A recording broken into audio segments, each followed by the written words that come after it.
प्रश्न 1, हिंदी भाषा की लिपि कौन सी है?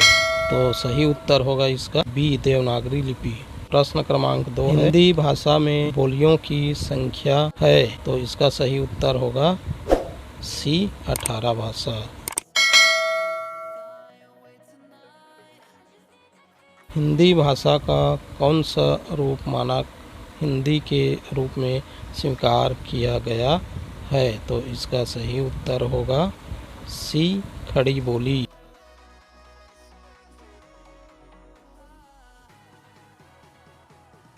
हिंदी की उपभाषाओं की संख्या है?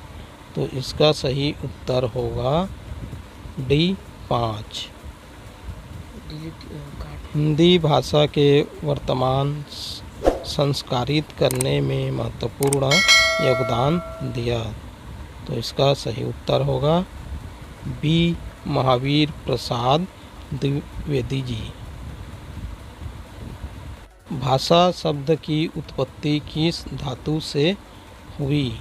तो इसका सही उत्तर होगा सी, भाष्य। निम्नलिखित में से कौन भाषा का अंग नहीं है? तो इसका सही उत्तर होगा डी, लेख। भाषा की न्यूनतम मूलभूत इकाई कौन सी है? तो इसका सही उत्तर होगा बी, ध्वनि चिन्ह। भाषा का निर्माण इनके संयोग से होता है। तो इसका सही उत्तर होगा सी, ध्वनि चिन्ह। आधुनिक भारतीय भाषाओं का विकास किस भाषा से हुआ? तो इसका सही उत्तर होगा अपभ्रंश, डी। देवनागरी लिपि का विकास किस लिपि से हुआ? इसका सही उत्तर होगा ब्राह्मी लिपि से। मानक हिंदी में पश्चिमी हिंदी की किन ध्वनियों का लोप हो गया है? तो इसका सही उत्तर होगा ए, द्वित्व।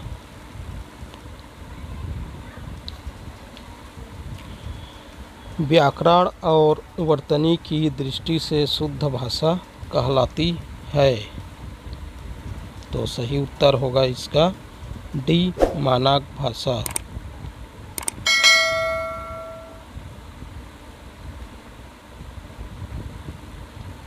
आज संचार माध्यमों में प्रयोग होता है। सी, मानक भाषा।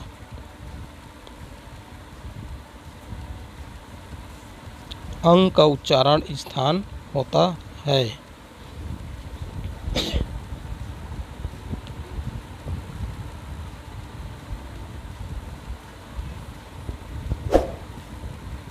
संघ की भाषा हिंदी और लिपि देवनागरी होगी। यह संविधान के किस अनुच्छेद में कहा गया है? तो इसका सही उत्तर होगा बी, 343।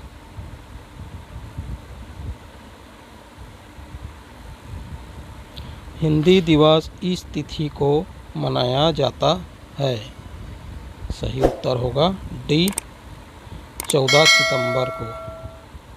हिंदी को भारत की राजभाषा के रूप में कब स्वीकार किया गया? सही उत्तर होगा सी, 14 सितंबर 1949 को। भारत के कितने राज्यों की राजभाषा हिंदी है? तो इसका सही उत्तर होगा ए, 10। अपभ्रंश भाषा का विकास किससे हुआ है? तो सही उत्तर होगा इसका सी, प्राकृत भाषा। निम्नलिखित में से किस देश में हिंदी भाषा का प्रयोग लिखने व बोलने में किया जाता है? सही उत्तर होगा डी, मॉरिशस। नेक्स्ट, भारतीय संविधान के किस भाग में हिंदी को भारत की राजभाषा कहा गया है? उत्तर होगा बी, भाग 17 में। नेक्स्ट, हिंदी के वर्ण हैं। सही उत्तर होगा सी, अ से ह तक। हिंदी वर्णमाला में अयोगवाह वर्णों की संख्या है। सही उत्तर होगा बी 3। नेक्स्ट, राजभाषा कहलाती है। सही उत्तर होगा डी, बहुसंख्यक देशवासियों द्वारा प्रयोग की जाने वाली भाषा। नेक्स्ट प्रश्न है, विश्व की कितनी जनसंख्या हिंदी भाषा का प्रयोग कर रही हैं? सही उत्तर होगा डी, 60 करोड़। हिंदी वर्णमाला में वर्णों की कुल संख्या है। सही उत्तर होगा ए, 52। हिंदी वर्णमाला में स्वरों की संख्या है। सही उत्तर होगा सी, 11। खड़ी बोली किस हिंदी की बोली है?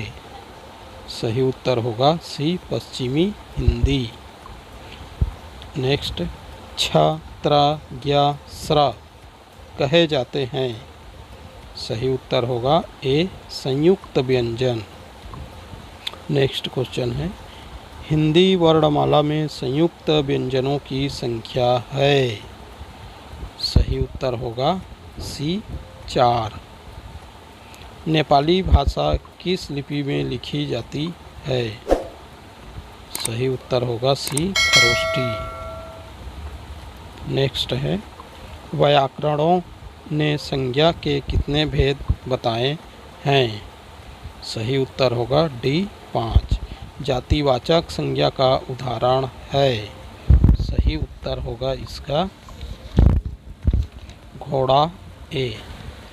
नेक्स्ट क्वेश्चन है, हरियाली है। सही उत्तर होगा सी, भाववाचक संज्ञा। निम्नलिखित भाववाचक संज्ञा नहीं है। सही उत्तर होगा ए, अफ्रीकी। नेक्स्ट क्वेश्चन होगा, बंधुत्व किस प्रकार की संज्ञा का उदाहरण है? तो सही उत्तर होगा दोस्तों इसका बी, भाववाचक। नेक्स्ट, पूरब दिशा किसका रूप है? सही उत्तर होगा सी, व्यक्तिवाचक संज्ञा। नेक्स्ट, घी कौन सी संज्ञा है? सही उत्तर होगा इसका डी, द्रव्यवाचक। हृदय ने कहा कि मैं मुक्ति के गाल पर तमाचा मारूंगा। इस वाक्य में कर्ता कारक है, तो कौन है दोस्तों इसमें? तो इसका सही उत्तर होगा सी, हृदय।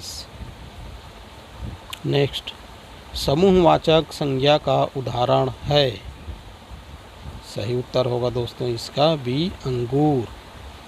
व्यक्तिवाचक, भाववाचक, जातिवाचक संज्ञाओं का सही क्रम है। यह वेरी इम्पोर्टेंट क्वेश्चन है दोस्तों। इसको आप करके जाइए, निश्चित ही आप लोग 1 नंबर पक्का है। तो इसका सही उत्तर होगा ए, दैनिक जागरण, धुलाई, तूफान। नेक्स्ट, अकारांत व अकारांत संज्ञाएं होती हैं, तो क्या होती है दोस्तों? तो इसका सही उत्तर होगा ए, पुल्लिंग। नेक्स्ट, ए रमेश यहाँ आओ, इस वाक्य में कौन सा कारक है? तो आप लोगों को बताना है दोस्तों इसमें कौन सा कारक है। ए रमेश यहाँ आओ, तो इसका सही उत्तर होगा सी, संबोधन। नेक्स्ट, चिड़िया का बहुवचन होगा। सही उत्तर होगा ए, चिड़िया। गीता हाथ से मारती है, इस वाक्य में कौन सा कारक है? तो कौन सा कारक होगा दोस्तों इसमें? सही उत्तर होगा डी, करण।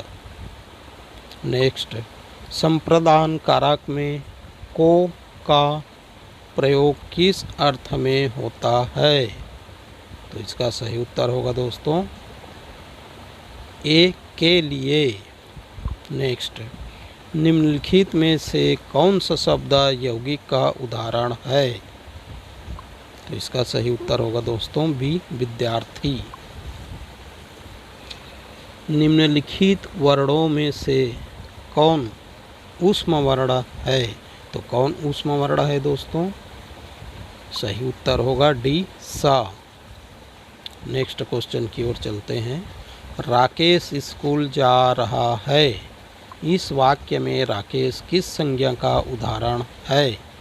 तो बताइए दोस्तों, किस संज्ञा का उदाहरण है? सही उत्तर होगा ए, व्यक्तिवाचक संज्ञा। नेक्स्ट, सजाना क्रिया से निर्मित भाववाचक संज्ञा है। तो कौन सा भाववाचक संज्ञा है? सही उत्तर होगा बी, सजावट। लड़का दौड़ता है। इस वाक्य में लड़का किस संज्ञा का उदाहरण है? तो बताइए दोस्तों, लड़का किस संज्ञा का उदाहरण है? सही उत्तर होगा बी, जातिवाचक। संज्ञा विकारी शब्द होते हैं। इनमें से कौन संज्ञा शब्दों में विकार उत्पन्न नहीं करता है? तो सही उत्तर होगा इसका डी, विशेषण। विशेषण संज्ञा विकारी शब्द है। बालक पढ़ता है। इस वाक्य में पढ़ता है, सही उत्तर होगा क्रिया सी, क्रिया। कमल मोहन के लिए गेंद लाता है। इस वाक्य में प्रयुक्त कारक होगा, सही उत्तर होगा बी, के लिए। वृक्ष से पत्ता गिरता है। इस वाक्य में से किस कारक की विभक्ति है? सही उत्तर होगा सी, अपादान। घर पर माँ है। इस वाक्य में पर किस कारक की विभक्ति है? तो सही उत्तर होगा इसका सी, अधिकरण। राम ने कहा कि वह बाजार जा रहा है। इस वाक्य में वह क्या है? तो आप लोगों को बताना है वह क्या है। सही उत्तर होगा बी, सर्वनाम। निम्नलिखित में से कौन सर्वनाम का भेद नहीं है? यह वेरी इंपॉर्टेंट क्वेश्चन है दोस्तों। तो इसका सही उत्तर होगा सी, गुणवाचक। नेक्स्ट, मैं यह काम आप ही कर लूँगा। इस वाक्य में आप किस सर्वनाम का उदाहरण है? तो सही उत्तर होगा इसका बी, निजवाचक।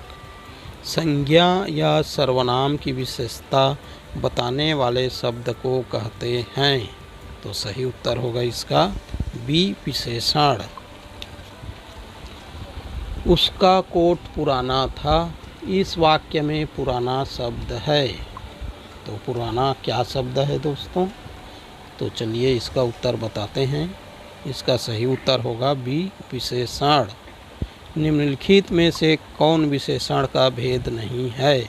अब इसमें पूछ रहा है कि विशेषण का भेद नहीं है। तो सही उत्तर होगा इसका डी, पुरुषवाचक।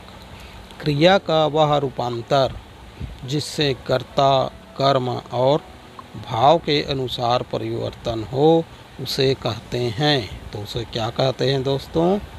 सही उत्तर होगा सी, वाच्य। उसे वाच्य कहते हैं। निम्नलिखित में से कौन काल का भेद नहीं है?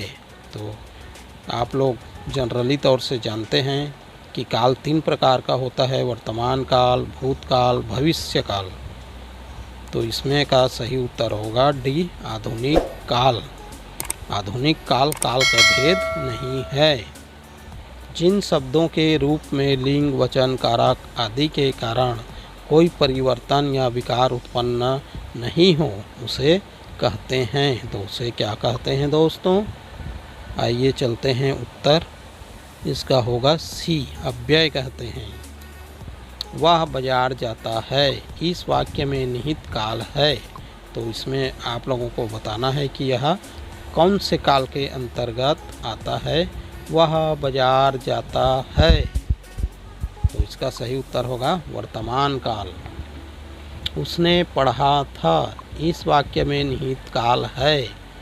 तो बताइए दोस्तों, इसमें कौन सा काल होगा जो बीत गया है? तो इसका सही उत्तर होगा भूतकाल। राम धीरे धीरे पढ़ता है। इस वाक्य में धीरे धीरे शब्द क्या है? तो आप लोगों को बताना है दोस्तों क्या है। उत्तर होगा इसका सी, क्रिया विशेषण।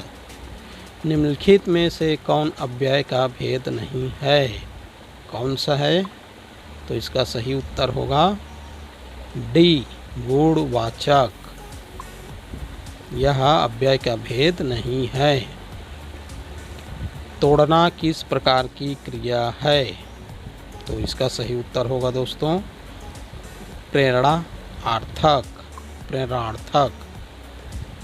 अपनाना किस प्रकार की क्रिया है? तो इसका सही उत्तर होगा दोस्तों बी, नाम धातु। थैंक यू दोस्तों, आज के लिए इतना ही। फिर कल मिलेंगे एक नई वीडियो के साथ, जो सेकंड चैप्टर होगा संधि। Thank you. तो हमारे चैनल को लाइक, सब्सक्राइब और शेयर कर ज़रूर करें। धन्यवाद।